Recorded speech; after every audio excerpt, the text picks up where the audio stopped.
बाबा साहेब भीमराव अंबेडकर ने क्या खूब कहा है, जीवन लंबा होने की बजाय महान होना चाहिए। सच है, और उनकी महानता पूरी दुनिया ने देखी है कि कैसे उन्होंने पिछड़ों को और दलितों को आगे लाने के लिए कितना काम किया, और उन्हीं के काम का नतीजा है कि आज पिछड़े आगे आ रहे हैं।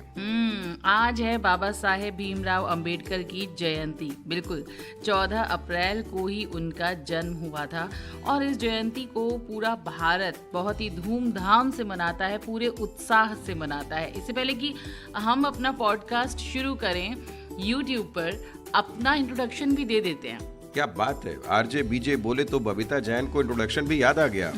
और सिंपली शशांक बोले यहाँ पर बीच में, जैसे कि हमेशा वो शो में कूदते थे मेरे बीच में, ऐसे ही आज भी वो कूद पड़े फाइनली।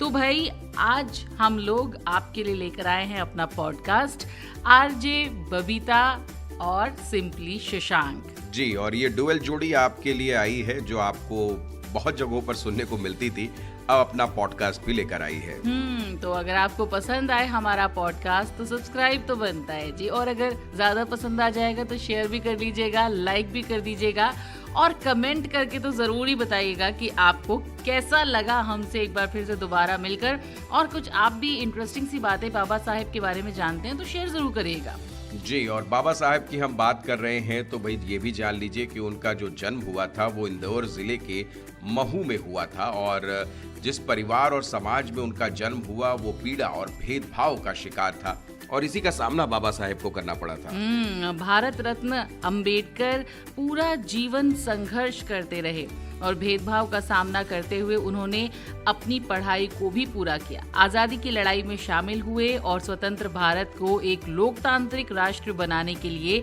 संविधान निर्माण में अपनी एक अतुल्य भूमिका निभाई।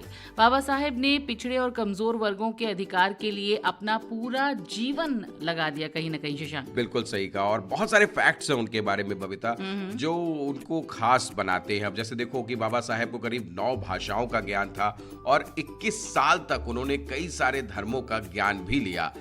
इसीलिए उन्होंने जात पात की जंजीरों को तोड़कर अपनी पढ़ाई को पूरा किया। मुंबई के एल्फिंस्टन रोड पर स्थित सरकारी स्कूल में दाखिला लेने वाले वो पहले अछूत छात्र थे। क्या आपको पता है ये बात? बिल्कुल नहीं ना। और बाद में 1913 में अंबेडकर जी ने अमेरिका की कोलंबिया यूनिवर्सिटी से अपनी शिक्षा हासिल की और 1916 में बाबा साहेब को शोध के लिए सम्मानित भी किया गया था।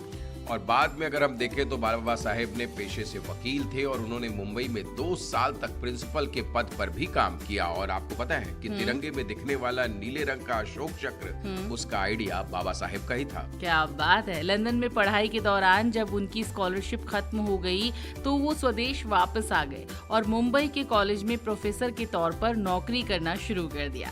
हालांकि उन्हें यहाँ पर भी जात पात और समानता का सामना करना पड़ा और इसी वजह से अंबेडकर दलित समुदाय को समान अधिकार दिलाने के लिए हमेशा कार्यरत रहे और उन्होंने ब्रिटिश सरकार से पृथक निर्वाचिका की मांग की थी, जिसे मंजूर भी किया गया था। लेकिन गांधी जी ने इसके विरोध में आमरण अनशन कर दिया तो अंबेडकर जी को अपनी मांग को वापस लेना पड़ा।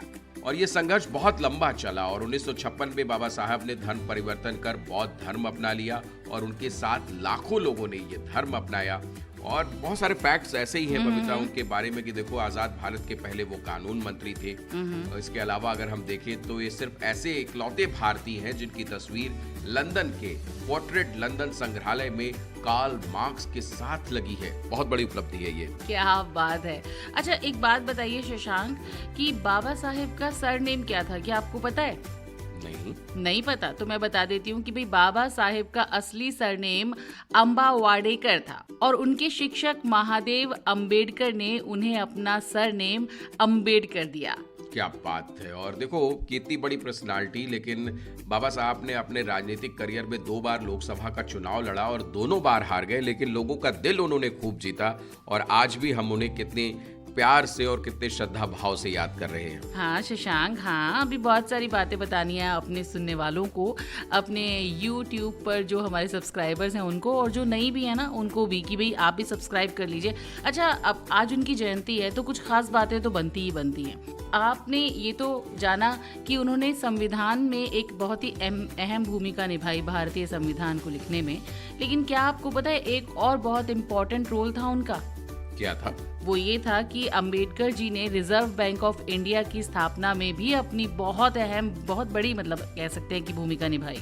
और इसके अलावा 1955 में ही बाबा साहेब ने मध्य प्रदेश और बिहार में बेहतर शासन के लिए दोनों राज्यों के विभाजन का सुझाव दिया था, जो कि 45 साल बाद सन 2000 में हुआ।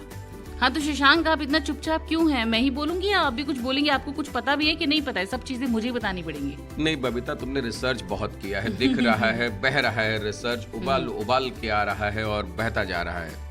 तो बाबा साहेब की बातों को हम यूं ही जारी रखते हैं। और आपको पता है कि बाबा साहेब की आत्मकथा वेटिंग फॉर अ वीजा को कोलंबिया यूनिवर्सिटी में टेक्स्ट बुक के तौर पर इस्तेमाल किया जाता है। कितनी बड़ी बात है ये बबीता? बहुत बड़ी बात है। भारतीय जो है ना वो हर जगह अपना परचम लहराने में बिल्कुल कामयाब रहे हैं, और उनमें से एक भीमराव अंबेडकर भी हैं।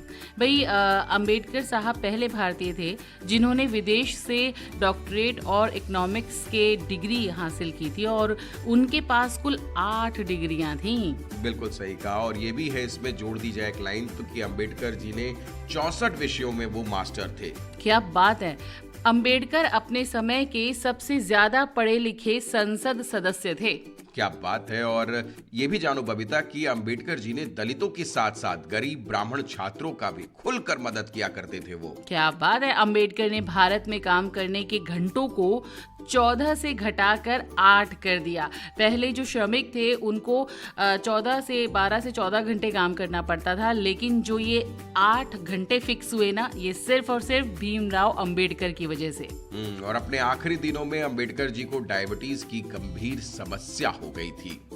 तो ये कुछ बातें थी जो कि भीमराव अंबेडकर जी से जुड़ी हुई थी, और आज उनकी जयंती पर हमने आप लोगों से साझा की। तो ये सिलसिला यूं ही जारी रहेगा ना बबीता? जारी रहेगा। तो आरजे बीजे और सिंपली शशांक के पॉडकास्ट पर आप आइएगा जरूर, क्योंकि ये पॉडकास्ट अब ऐसे ही आपका साथ लेकर आगे बढ़ना चाहता है। तो कैसे लगी हमारी जानकारी, वो तो आपको हमें कमेंट करके बताना ही पड़ेगा। तो लाइक, शेयर, सब्सक्राइब जरूर करिएगा और सुनते रहिएगा YouTube पर हमारा ये पॉडकास्ट। मुलाकात होगी जल्दी आपसे। Bye bye bye.